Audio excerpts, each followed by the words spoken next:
Estamos aqui, pessoal, com o nosso Espaço Heráclito. No final do primeiro bloco, aqui no debate com o Rui Xavier, que é ator, dramaturgo e escritor, ele vinha falando para nós sobre a característica de que ele tinha muita vinculação com a história. Inclusive aqui no intervalo, pessoal, porque o debate ele continua no intervalo a despeito de vocês não assistirem às propagandas e não acompanhar a nossa discussão. O Rui estava dizendo que tem muita ligação com história, com estudos da história. E, pessoal, a gente vai prolongar a discussão entre literatura e história, e eu apresento para vocês a obra que o Rui lançou, um livro, vamos chamar aqui de livro de contos. O Rui vai falar se essa classificação, eu não gosto muito de classificações estritas, mas o Rui vai discutir sobre isso. Esse livro aqui, muito bonito por sinal, muito bem feito, chamado Metamorfoses Privadas, que o Rui lançou em parceria com o ilustrador Renan Santos no ano passado, é isso, Rui? Foi. Eu gostaria que você contextualizasse como é que é a história aqui do Metamorfoses, Rui? Então, o Metamorfoses na falta, eu também, na verdade não é nem que eu não gosto das classificações, eu realmente não me importo com elas. Eu acho que na falta né? Acho que é conto, é um livro de contos, são historinhas, histórias curtas. A maioria não passa de 2 páginas, tem uma ou outra mais comprida. É um livro de histórias fantásticas, de histórias inacreditáveis. Eu acho que ele tem como traço, eu acho, linha mestra, você tem pessoas ordinárias, em situações extraordinárias, que de alguma maneira ou as vitimizam ou as colocam em desacerto. São pessoas que ou se veem diante de alguma mudança na vida dela, sempre dentro desse matiz do absurdo, né, e do impossível. Tá. E aí eu te pergunto, bom, o telespectador pode eventualmente fazer a ligação entre o título do livro Metamorfoses Privadas e o título do Ovídio, né, o escritor latino, mas eu gostaria de te perguntar se em algum momento há uma discussão, se você pensou sobre isso, ou se eu poderia fazer uma aproximação entre as Metamorfoses Privadas, sobretudo pela discussão que você vem fazendo, e a história do Gregor Samsa, a personagem do Kafka, que passa justamente, logo no princípio da narrativa, por essa metamorfose que o transforma em um inseto. Eu não vou chamar aqui de barata, porque no texto original não há a menção ao nome barata, mas sim há uma noção de inseto, que, oprimido por uma série de circunstâncias, num paralelo claro com o que você estava colocando, se transforma num inseto, e aí todo o desdobramento narrativo, que, tomando em consideração que a transformação do Gregor em um inseto é algo fantasioso, é algo, digamos, impossível, muito improvável para nós aceitarmos o maravilhoso, o fato é que todo o decorrer da narrativa é verossímil, é, digamos, realista. Isso acontece também nas suas metamorfoses, Rui? Eu acho que sim. Pelo menos a maneira de lidar dos sujeitos com as suas metamorfoses, ela é nessa chave. Você tem, claro, um certo pasmo, mas que não é um pasmo maior do que o pasmo que nós sentimos com aquilo que no mundo real às vezes nos parece absurdo, né? A gente vive numa sociedade em que, enfim, o alargamento do possível que tem acontecido, né? Enfim, as pessoas hoje em dia é possível mudar de sexo, hoje em dia é possível uma série de opções que antes elas não eram só tabu, elas não eram só difíceis, elas eram efetivamente impossíveis, claro.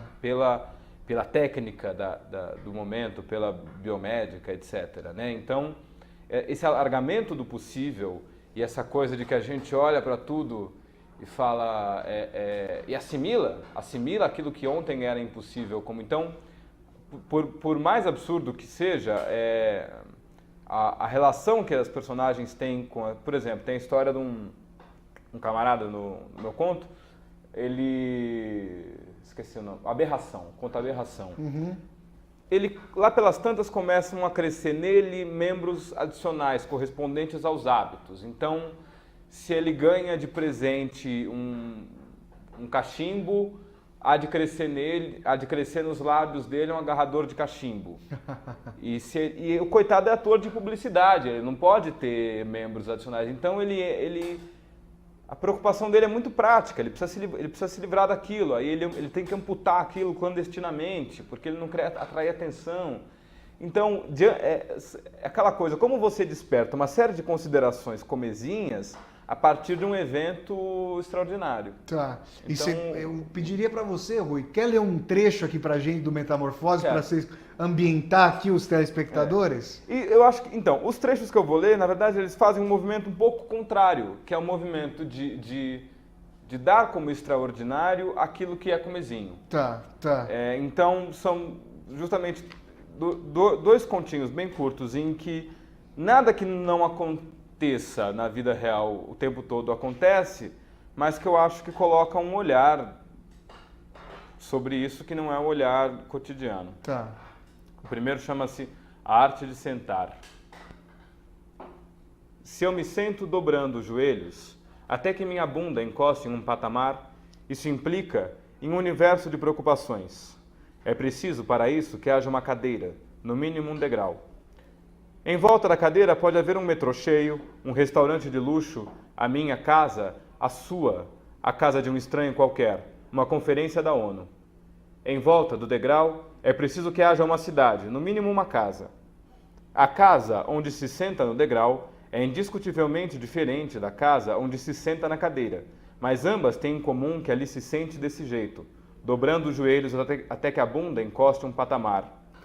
Se eu, para me sentar, flexiono os joelhos e a coluna e projeto o quadril para trás e a cabeça para frente, de forma a me manter equilibrado, até que a minha bunda encoste o chão, outro universo de questões se abre. À minha volta pode haver qualquer coisa, qualquer lugar, verde e úmido, esturricado e antigo, punido pelo vento que traz a areia, cercado de cachorros e ciclistas. Se eu me sento assim, entre quem assim se senta, então estou entre os meus, e um passado coletivo me abriga e me confirma. Se eu me sentar assim, é uma variação, uma excentricidade de final de semana, na beira de uma piscina ou no Parque Ibirapuera, então não sofrerei maior consequência. Se eu me sentar assim no metrô, um guarda pedirá que eu me levante. Se eu me sentar assim na cidade, onde me cercam degraus e cadeiras, e sempre me sentar assim, e não conhecer outra maneira de sentar, então eu serei um pária, um homem que ninguém deseja, um morto-vivo. Olha, pessoal, aqui fazendo uma leitura, fazendo uma apreciação do que o Rui está colocando, é bem interessante porque o olhar do narrador, ele vai se projetar para situações que são completamente naturalizadas e situações de detalhe. O detalhe assume um caráter de personagem. E aí se desdobra uma série de permissões ou proibições naquilo que nós tomamos por dado. É o olhar sobre a cultura, né? É um pouco assim, a brincadeira de trazer para a literatura o olhar do antropólogo. A gente estuda as ciências humanas, aquela coisa toda, a gente sempre pratica, é mais natural para a gente, principalmente fora da academia, o cacete, praticar o olhar antropológico sobre o diferente, né? Agora, é um pouco você praticar o olhar antropológico em cima de si mesmo, em cima da sua própria cidade, da sua própria cultura, olhar, dar estranheza. Achar a alteridade e o estranho. Exatamente. Naquilo que está colocado como comezinho, como rotineiro. Exatamente. Você vai ler um trecho também, outro, Rui, para nós? Vou ler um outro conto que também é de uma página só, daí depois eu conto a história dele. Chama-se Arte de Tomar uma Surra. Depende, é claro, dos objetivos. Há quem se importe em parecer heróico, quem deseje ter histórias para contar. Eu ajo sempre no sentido de preservar os dentes. Mas não se iluda. A seleção de prioridade jamais se dá sem o sacrifício de outros elementos, e quem protege o rosto, inevitavelmente apanha na barriga.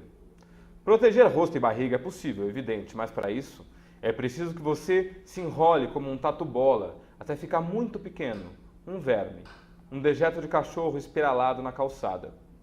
Isso, evidente, expõe as costas e os quadris aos chutes, mas é uma troca justa, porque pelo menos As partes moles das vísceras, desprotegidas pelos ossos, ficam a salvo.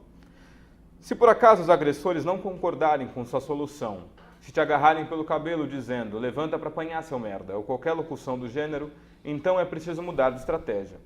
Nesse caso, implore, permaneça de joelhos e peça, pateticamente peça para não apanhar mais. Diga por favor, explique-se, mesmo que a surra seja gratuita.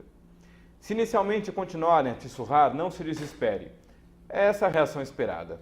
Observe somente se a surra diminui de intensidade. Se diminuir, você está no caminho certo. O provável é que os socos e chutes comecem a dar lugar a xingamentos e expressões de desprezo e que os agressores comecem a perder a vontade. Afinal, como se sabe, o desprezo é mais parecido com o desinteresse do que com o ódio. A seleção de prioridades jamais se dá sem o sacrifício de outros elementos. É difícil rastejar tão baixo sem sentir-se um pouco assim por alguns dias. É natural. Mas não se preocupe. O tempo da cicatrização da moral é só um pouco superior ao tempo que leva para passar a dor de um chute bem dado. E tem a vantagem de não atrapalhar o serviço. E de, ao contrário de uma cara inchada, não exigir nenhuma explicação. Olha, pessoal, sabendo o contexto de construção desse conto, o leitor aqui, o telespectador leitor nesse caso, ouvinte, né? Se perguntaria se o Rui tem uma experimentação, uma autoexperimentação nesse sentido. Você passou por essa situação, Rui? Pois é, eu tenho esse mau hábito de ficar tomando surra na rua. Não, então, isso aconteceu, um desentendimento com alguns cavalheiros. Todo mundo que mora em São Paulo sabe que os motoboys são uma classe que tem ali lá as suas características e, enfim... eu estava ao lado de um amigo e ele se desentendeu com os motoboys por conta de uma situação. A história é um pouco rocambolesca, mas vamos resumir o fato dizendo que esse meu amigo derrubou a moto, foi para a rua no meio do movimento, o motoboy parou nele, quase o atropelou, mas segurou a velocidade, a moto foi parar no chão, começou um desentendimento. E esse desentendimento terminou comigo levando uma surra de um bando de motoboys. Esse cavalheiro que estava ao meu lado deu pé. Se evadiu? Se evadiu. E eu fiquei ali. Eu agradeço muito que eles não tenham usado os capacetes, que é uma coisa que eles fazem, né, também. Senhora. Mas dessa comigo não fizeram, porque como o conto relata, eu sei apanhar. Eu sei. Mas não foi a primeira vez, não. Eu já tinha tomado uma surra na rua antes. Inclusive, eu era moleque. Eu tinha prestado EAD, eu fiz a quarta fase de EAD com alguma costela rachada, porque aí foi um caso de... Peraí, EAD, o que você... A Escola de Arte Dramática. Ah, tá. Porque pra gente contextualizar... Hoje em dia EAD é outra coisa, né? Tá. Hoje em dia surgiu o tal do ensino à distância. Exatamente. Não, pô, EAD, Escola de Arte Dramática, concorridíssima, aquela quarta fase que é um terror, que você fica ali, aquela coisa, todo mundo louco pra passar e tal... Aí foi um desentendimento com playboyzada homofóbica na Paulista, Puxa aquela vida. Coisa, enfim, muito desagradável. Agora é interessante, pessoal, um dado que faz a ponte entre o Metamorfoses Privadas e o livro que o Rui vai lançar aqui nessa quarta-feira. Então, já antes de nós entrarmos aqui na discussão sobre o Cão, sobre o segundo livro, que é um livro muito interessante, assim como Metamorfoses, o Cão, que é a segunda obra do Rui, vai ser lançado essa quarta-feira na livraria Martins Fontes, aqui da Avenida Paulista. Avenida Paulista, pessoal, número 509, é bem próximo ali ao metrô Brigadeiro. A partir de que horas, Rui, vai se dar o lançamento do Cão? Às 19. A partir das 19? Das 19 às 10. Das 19 às 10. É um espaço muito agradável de discussão. Vai haver uma discussão sobre o livro? Não, vai ser o básico. Tá, vocês vão fazer o lançamento. Então, pessoal, eu convido a todos, estarei lá presente nessa quarta-feira, às 7 horas, livraria Martins Fontes, Avenida Paulista 509, para discutir o segundo livro do Rui, que é o Cão. E por que eu faria uma ponte entre esse último conto que você escreveu e o contexto do Cão, sobre o qual você vai falar para nós? Porque me parece que essa personagem que apanha tem consciência de que está apanhando, observa, é um observador participante, ele sabe as etapas do apanhar. É como se no momento em que ele estivesse sofrendo agressão, ele já soubesse que gramática ocorreria, que sequência lógica dentro da ilogicidade do apanhar. E eu faria um paralelo entre essa personagem interessantíssima, que é a protagonista do Cão, que é essa mulher forte, uma publicitária, que, pessoal, isso é interessante, eu falei aqui para vocês no início do programa sobre Fyodor Dostoiévski, e além do Raskolnikov, entre as muitas personagens dostoiévskianas, existe uma outra que é extremamente marcante, que é o Homem do Subsolo, protagonista de Memórias do Subsolo. O Homem do Subsolo, pessoal, é alguém que tem uma consciência muito vivaz e aguçada sobre os conflitos de sua época.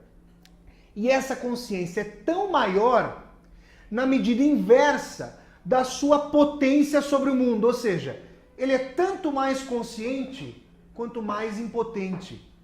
Então essa consciência se reverte numa profunda amargura, num profundo cinismo.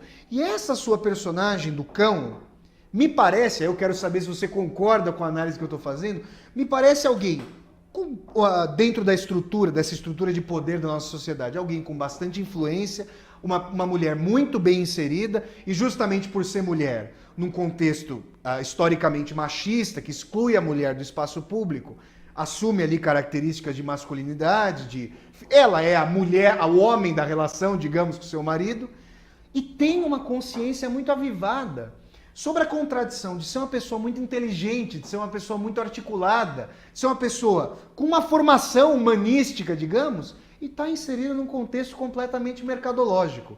Como é que você trabalhou? Como é que você vê? Agora, nós escritores sabemos que a personagem desponta como um ser vivo perante nós mesmos. Como é que você vê a sua personagem? Fala um pouquinho para nós sobre o Cão, Rui. Bom, o Cão, ele tem origem numa peça de teatro também. Era um espetáculo, nós estreamos no Sesc Consolação em 2011, comigo no papel do Cão, inclusive. Ah, é? E com a minha esposa Evelyn fazendo a mulher. Tá. Então essa voz, talvez, essa voz tem um pouco ainda, a voz da atriz permaneceu na minha cabeça na escrita do romance. Mas essa mulher, ela tem essa coisa do cinismo. Eu conheço muita gente assim, que diz que queria querer, mas não quer, entendeu? Queria querer ser mais responsável politicamente, ideologicamente, faz a crítica, e faz a crítica teórica, mas ao mesmo tempo acha tola qualquer pretensão de viver de acordo com a crítica, entendeu? Existe uma cisão, até uma divisão do trabalho entre exercer a crítica intelectual e corroborar o mundo completo na própria vida. Quando ela fala do marido, por exemplo, lá pelas tantas ela fala: o Mário nunca fez nada com o anticapitalismo dele, a não ser me encher o saco. Porque porque assim, os dois são duas pessoas de humanas, os dois tinham discursos anticapitalistas, ela vai enriquecendo, se eles são um casal, ele vai enriquecendo junto. Então, assim, como é que você vive nessa contradição? Claro. Né, de ser anticapitalista e a sua mulher ser uma mulher de negócios. E você vive num conforto material de alguém que está perfeitamente inserido no sistema. Enfim.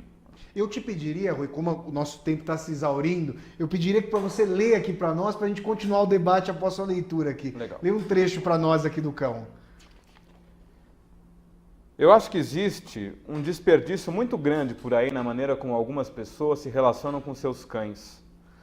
Porque tem uma coisa muito profunda, muito antiga e, fazer o quê? Sábia, muito sábia mesmo. Dessa sabedoria anterior à verbalização, que é a que importa no fim das contas, porque é aquela que ninguém vai te ensinar.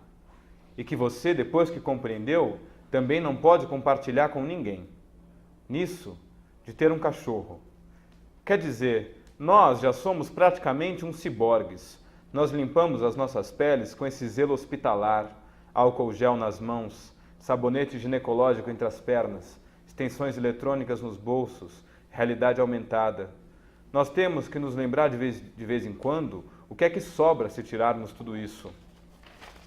E o que melhor do que um cachorro para nos lembrar?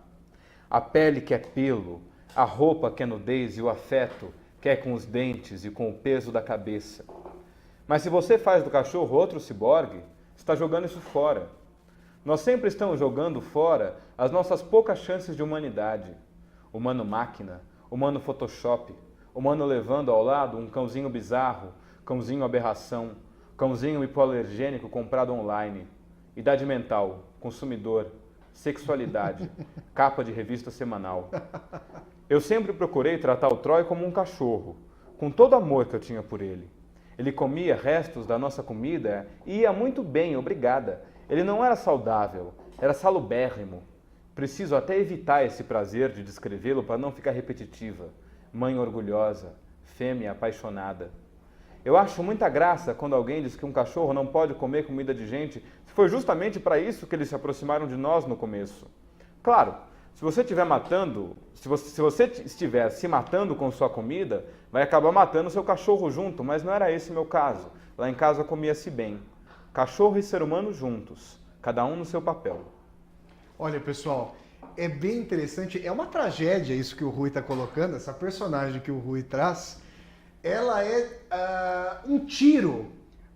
Pensando aqui com o nosso Heráclito de Éfeso, que dá o nome ao programa, pensando a contrapelo das próprias aspirações de transformação do mundo, chegar ao ponto de ver a ruína, por exemplo, do projeto utópico com a União Soviética, que há muito deixara de ser utópica, mas, digamos, utilizar um hipercaráter crítico, que você percebe que a personagem tem uma percepção extremamente aprofundada dos conflitos, mas não conseguir trazer essa crítica para a transformação é das maiores tragédias que poderia acontecer, né? É uma generalização do maquiavelismo, vamos dizer, né? Uma coisa assim, como se, de repente, essa consciência maquiavélica, que antes era desejável somente no príncipe, agora parece ser desejável em todos e cada um. Antes era necessário que, para que o príncipe pudesse seguir a cartilha do Maquiavel, era preciso haver massas iludidas. Agora parece que não, parece que é necessário que o maquiavelismo principesco seja de cada pessoa, né? É como se a lógica do Maquiavel fosse introjetada por cada um e já se confundisse com a imaginação. Olha, pessoal, infelizmente vai chegando ao término aqui do nosso debate, muito interessante com o Rui. Rui, eu quero te agradecer profundamente pela sua participação. Muito obrigado. E, pessoal, fica mais uma vez o lembrete de que o cão, as metamorfoses do cão, que possivelmente darão nome a esse nosso debate, o cão, essa obra muito interessante do Rui, vai ser lançada essa quarta-feira, dia 11 de dezembro, a partir das 19 horas, ali na Livraria Martins Fontes, aqui próxima ao estúdio aqui do Espaço Heráclito. Na Livraria Martins Fontes fica Avenida Paulista 509, ao lado do metrô Brigadeiro. Quarta-feira, dia 11 de dezembro, a partir das 19 horas. Tá bom, pessoal? Então a gente se despede aqui. Fica um abraço para vocês e até a próxima segunda com mais o Espaço Heráclito. Tchau, tchau, gente!